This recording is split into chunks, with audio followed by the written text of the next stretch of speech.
Morning, everyone. I'd like to call to order the Portsmouth Port and Industrial Commission meeting for June 24th, 2025. Roll call, please. Ms. Allen, Present. Mr. Foster is absent. Mr. Hanson is also absent. Ms. McSwain, Present. Mr. Peterman, present. Mr. Rice is absent, and Mr. Barham. Here. Chair, we do have a quorum. Thank you. You have before you the minutes of the May 27th, 2025 regular meeting. I'll need a motion in a second for approval of those minutes. Roll call, please. I'll second. You have a motion in a second. Any discussion? Hearing none, roll call vote, please. Mr. Barham, Yes. Ms. McSwain, Yes. Mr. Peterman, Yes. and Ms. Allen. Yes. Chair, the item is approved by a vote of 4-0. Thank you so much. In our old business, we have a Port of Virginia update. Good morning, Mr. Cross. Morning, Chair Allen. Thank y'all for having me. Chris is traveling today, sends his regrets. He's up 95 a little bit ways. But wanted to provide y'all an update on three quick things. One, obviously, a lot going on with international trade. Over the past, I guess, couple months, let's say March, hard to believe, second best volumes in port history in March, third best volumes in port history for an April. Couple that with all of that is front loading in advance of what the tariffs in effect were, the 125% reciprocal with China. And so you'll start to see those volumes come in late May. We're waiting on May volumes. It'll probably go through late May to July is likely the dip you'll see. And then I know there are a number of trade negotiations ongoing. Obviously, we're hopeful for some more certainty. I think that is sort of the buzzword of the past couple months. But again, second best March in our history. So good on the front loading. We'll see what it looks like on the back end. But all we can do is control the things that we can control. Coupled with that, in terms of our major trading partners, if you look at Virginia's portfolio, at least out of the port, the EU is our most significant trading partner at about 26% of our volume. China's 19%, your fastest growing, third and fourth, India at 10%, Vietnam at about 8%. And so another way of saying that is we are less beholden relative to other major U.S. ports to China. I think Chris mentioned this in the last meeting, at about 19%. If you look at Long Beach, California, they're about 63%. LA's 43%. Savannah's 31%. And so the shift in trade from them does not affect us as much as relative to other U.S. major ports. Infrastructure upgrades. I know we've been talking about the deepening of the port, widening. Widening was done last spring. Deepening should be done later this year. So we'll take that title back from Charleston, be the deepest port on the East Coast at 55 feet. And then in addition to that, Chris already said PMT is done. And then NIT North optimization has been underway. I think that's done in two phases. First one should be done this fall. Second in 2027 at about 30% more capacity worldwide. Thank you. Any questions?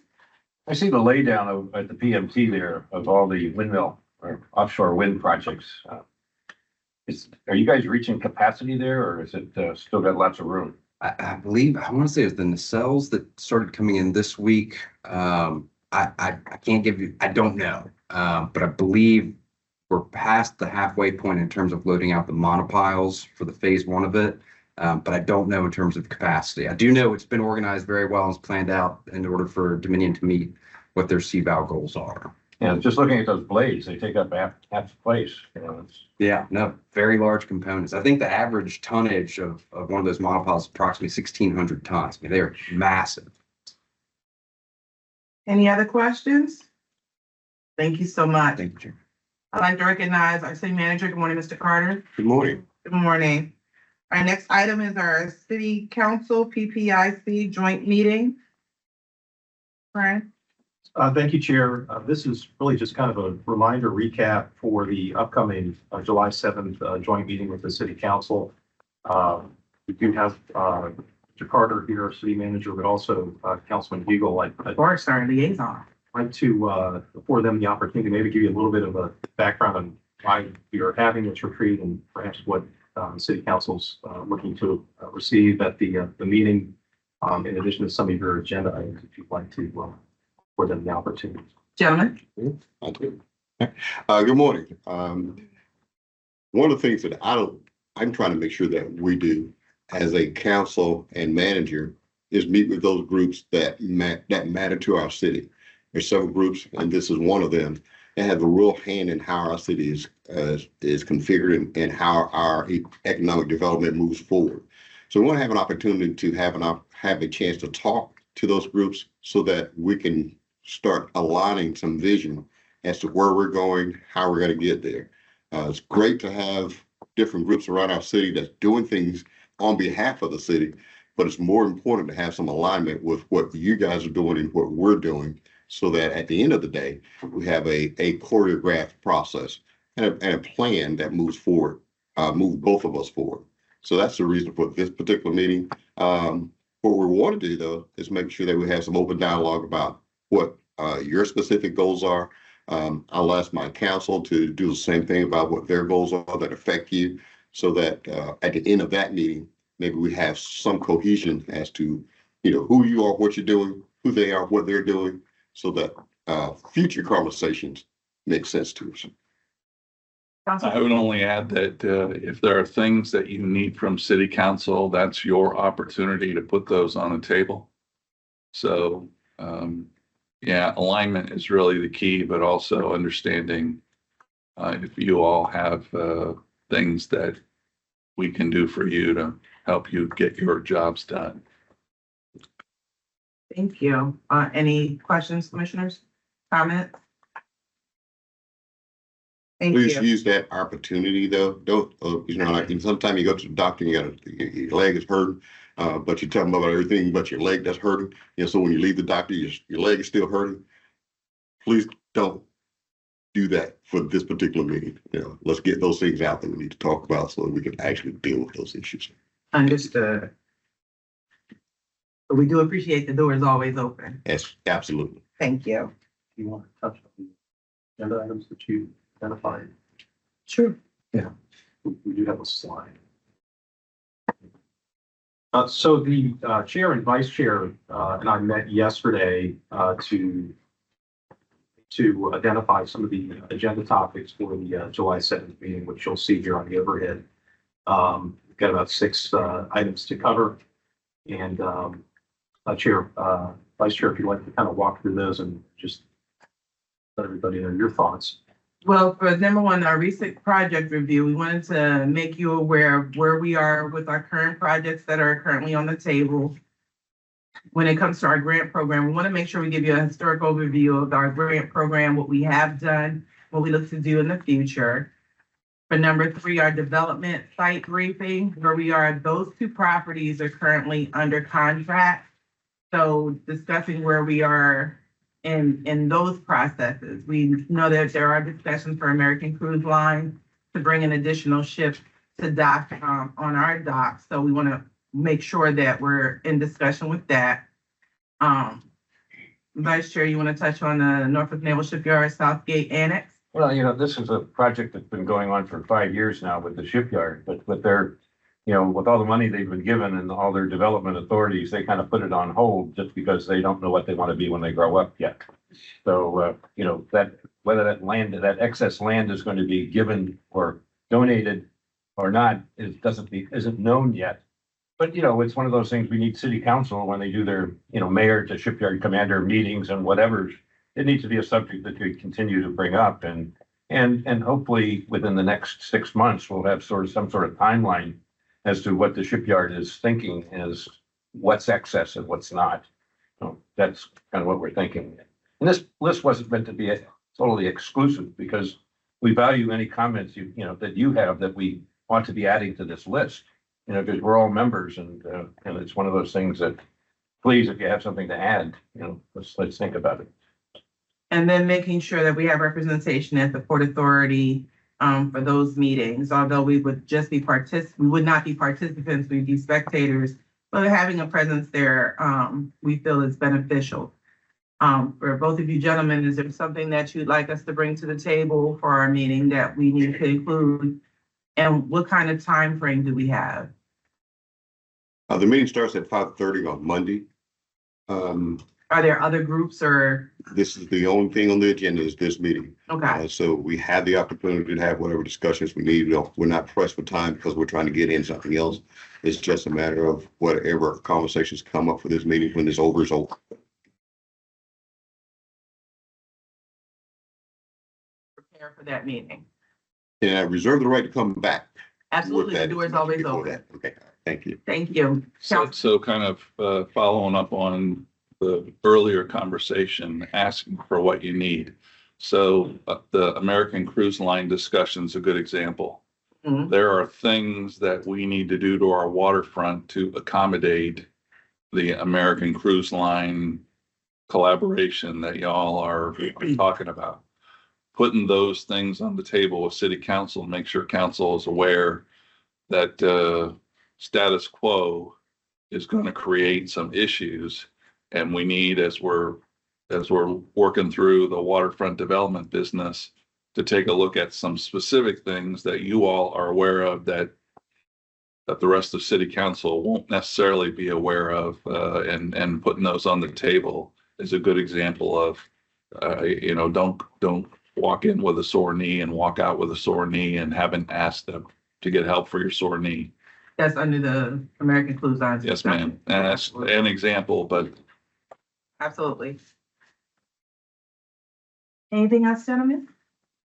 Not at the moment, but again, reserve the right to come back before that meeting. Because I think, Absolutely. try to think through what we need to talk about. And if Absolutely. there's something that's not on the list, I provide it to Brian so that we can make sure we All right, discuss it. thank you so much. Thank you. New business, American Cruise Line. Yes, Chair. I'm actually going to have Charlie Bauman, Assistant Secretary, provide an update on American Cruise Line. So great timing and good setup there, Councilman Udall. Charlie. Yeah, several weeks ago, Brian and Chris and I met with the leadership of American Cruise Lines, who made a special trip down from Salisbury, Maryland, to meet with us specifically to discuss the future of the city of Portsmouth Port Hall. And if you've never been on that vessel before, we need to make arrangements for you to visit because it's totally different inside once you get in there. It's white tablecloths, it's clean as all get out. It's a very modern vessel, very impressive. But what was even more impressive was the attitude and the willingness on the part of the executives of American Cruise Lines to partner with the city of Portsmouth to build up this port of call for them and build it into their future itineraries to the point where they may even bring another vessel to the wharf during their peak cruise times, which I think is in the fall through the spring. Is that correct? They come twice a year. So the spring season, which just wrapped up for them last week, and then they'll return in the fall. So October, November, they'll have sailings out of Portsmouth. So the bottom line is they were looking for some permanent arrangement and some written agreement so that when they come, they have a couple of things. Water is one and refuge pickup is another, which seemed to be ground ball kind of stuff for us to be able to Yeah, handle. we take care of that. Yeah. Thank you, sir. The other is perhaps maybe there's a shelter that's built for their customers to come and go. I got to tell you, looking at their pricing, the people that are getting on and off that boat have a lot of money. And they need to leave some of it in our city. The ACL folks are very willing to work with us in any way. They see Portsmouth as a big part of their future. We've got a great opportunity here. They're even talking about putting their money into improvements. So we've got a real opportunity at hand, and Chris and I are handling the follow-up with those folks, and we'll keep you posted. It's a great opportunity for us. And just the what's in it for me, for the city, what do we get out of this? So I think, what the direct benefit is to Portsmouth is that when American Cruise Lines calls on the city. They're here for 2 nights typically, and they've got well over 100 passengers that are disembarking from the ship to spend time and money in Portsmouth. So it's definitely a tourism benefit, and is really supporting not just the Old Town community, but elsewhere. Because in many instances, the visitors, their passengers will take an Uber to the casino or elsewhere in the city to seek entertainment and do some shopping. So I think it's a direct benefit. It's an indirect benefit. I think it's also helping to showcase Portsmouth as a destination for travelers to come. This is a pretty premier vessel, and it's one of the many calls they make on that cruise. So it's really putting Portsmouth on the map as a destination. Yeah, that's what I was hoping to hear. Yeah. So we have people from the city that are engaged besides you, and making sure this tourism thing happens, whatever. So the city's got a tourism team that Is part of this organization. sure. Okay. We'll bring them into it. I'll tell you that that the people that board and that vessel are oftentimes brought here by American Cruise Line's own buses. Right. So they gather someplace and then bring them down here and put them on the doorstep. In addition to that, anything that goes out from a promotional perspective from the company, Portsmouth will be written into that stuff. So we got some free advertising there in all the places in the US that they operate. So, but getting our finger on exactly what the economic spinoff is something we should study a little bit more effectively, but we do know it's happening. We do know that we're a destination place for these folks, and that's something very unusual. And that's the important part. This becomes a destination. Right, we have to ground them here, to take the wheels off the deal, so. They're not they gotta have catching a buses reason to come. Williamsburg, exactly. And the expectation is, right now they're visiting 15 times a year, but they'd like to double that. As Charlie mentioned, even potentially adding another boat. So we could have 2 ships here at the same time potentially. Perfect. Vice Chair, you touched on, are they taking buses to Williamsburg? That was my next question is, are there do we know if there are planned excursions taking them out of Portsmouth, which makes it, in my view, a little less valuable? Smaller cruise lines typically are not doing big extravagant shore excursions with 40 passenger buses, but I was just curious about that, whether they just let their passengers free roam, which is typical for a smaller cruise line, or whether they're planning big excursions where they're going to be taking people to Williamsburg or DC or points elsewhere. Just curious. It's not necessarily a question I need answered, but it's something we all think about. Yeah, so they actually offer both options. Yeah, So okay. you're free to, roam Portsmouth Yep. and spend time in Old Town, which many of them do. They do the historical walking tour. But some do board the buses and they have excursions Yep. outside of the city. It's a very history oriented Sure. visit and a half years. So a lot of those destinations are historical. Yes, sir. Yeah, so I guess question for Charlie. My understanding is that one of the things ACL is interested in is perhaps launching tours from here. I think they launch from Yorktown now, but if they were to be coaxed to start their tours from Portsmouth, that the potential added benefit to your question, Vice Chair, is people come in the day before, they put them up in a hotel, they don't wander off to Williamsburg or whatever. Right. They're here, and so it's business for our downtown. Yep. But basically the day and night before they launch on their cruise, and so I think again figuring out what would it take for us as a city to make some relatively small investments in our waterfront to coax them. And that this should more than just be a stopover. This is a place to launch your cruise efforts from. So we get that added business benefit.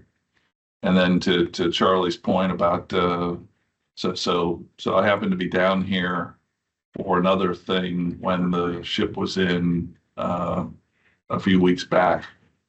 The folks that were coming off the ship were at least as mature as me. I kind of had this impression just having seen the boat come through. Okay, this is a poor man's excursion. This is not a poor man's excursion.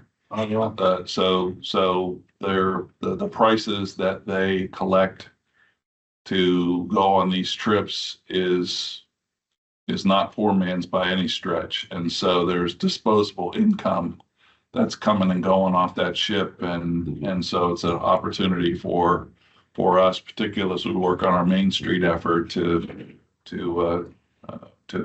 draw them out and pull them into the history of Old Town and the history of our Main Street and the business engagement opportunities that come along with that. One additional comment. In addition to the improvements, I think ATL is looking for a docking agreement, something that would provide them the opportunity to book well out into the future. We're talking about, 3 to 5 years out, which with that would allow them to look at Portsmouth as a point of origin for some of those cruises. So that is one of the things that has been asked of the city is to provide a docking agreement, and they're going to, provide us with a draft of what that might look like for consideration. But that would help to book out in advance and potentially bring them here as a starting point. Well, and we don't have a whole lot of competition on our waterfront, so seems like a no-brainer to figure out what do we need to do to collaborate with them. They want to make some investment. They're looking for us to make some investment to match them or at least work with them. But it turns from a destination to a launching point. That's all good for us. Any further discussion? Okay. Let me say this, I don't see anything that has been said so far as a hurdle to anything that we need to get done. It's just a matter of a will to do. So, don't let anything that has been talked so far, create a hurdle that we can't overcome. Absolutely. Okay. We have Defense Industry Roundtable. Simon, you're still on that. Sure. Well, I gotta tell you, Sonny on our team has been working diligently to pull this together. It's our vision is to put together a number of roundtables in defined industry segments that we've targeted as a place where we need to be visible, both as a business attraction and business retention perspective. The first segment that was upfront and very conspicuous certainly was the defense industry. So our effort was to invite companies that are here in Portsmouth to the table to have a face-to-face conversation, allowing us an opportunity to inform them what the Economic Development Department does and is available to them. The other is for them to have a closer connection with the city of Portsmouth. Conversely, we're going to be asking them, who are they doing business with, and are any of those folks amenable to us approaching them about setting up a presence in the city of Portsmouth? So it's a dialogue opportunity. We've drawn in not only those folks, but the Hampton Roads Alliance will be helping. We've informed our EMAC committee headed by Mr. Cohen here. He shared the invitation with those folks as well. So in looking at what other cities around the area have been able to do in terms of getting representatives to the table, we've got about maybe 13, 15 individuals representing different companies here in Portsmouth that are going to be sitting around the table in addition to our team and the Alliance this Thursday. So we'll keep you posted as to the result. It's gonna be a good day. No, nothing really to add. Again, to Charlie's point, this is an effort to be more engaged with the defense community in Portsmouth overall, but to also help make some connections where they may not exist currently. So bring partners to the table like the Hampton Roads Alliance, the Hampton Roads Workforce Council, the Military Affairs Committee, just to make sure that we've got all parties in the room at the table for a robust dialogue and exchange of information. Really. And this is on Thursday this week. That's correct. It's tomorrow. Wednesday, tomorrow. Oh, excuse me. Have flyers here if you want, if you'd like. Thanks. I thought it was tomorrow. Yeah. I'm sorry. I had my. It's the heat, it's okay. Probably more than that. Okay, any further discussion in regards to that? Thank you for the flyers. Okay.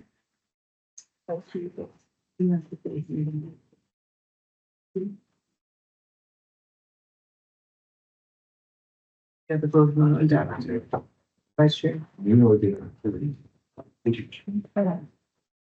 We do have a need to go into closed meeting at this point.